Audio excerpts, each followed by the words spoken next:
For more on the ongoing healthcare debate and other topics, we have Tony Perkins, president of the Family Research Council. Tony, welcome to you. So Republicans know they need to do something on healthcare. Earlier this week, President Trump, meeting with Republicans at the Kennedy Center, said that they should be, quote, flexible on the Hyde Amendment. Of course, you already know that's the measure that works to keep federal dollars from funding most abortions. He got a lot of flack for that, pushback from Republicans.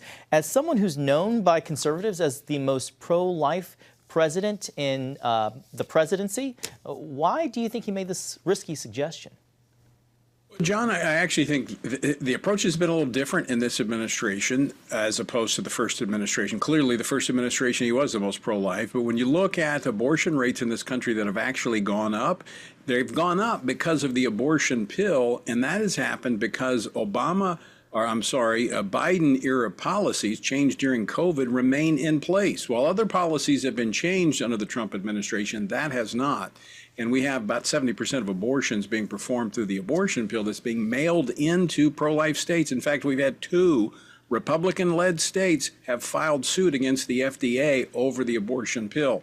So the call to be flexible on Hyde, which is a 50-year common ground policy that is an annual rider on appropriations that keeps taxpayers out of the abortion business being compelled to do that.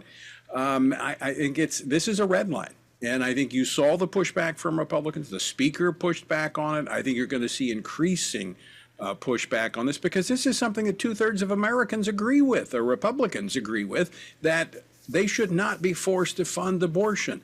And 57% of Americans overall support this concept of keeping them out of funding someone else's abortion. Right. So a no-go with so many Republicans and American families, but with so many Republicans acknowledging the pain of American families dealing with the skyrocketing cost of health care, skyrocketing premiums going up. What is a potential solution for the GOP when it comes to those Obamacare subsidies?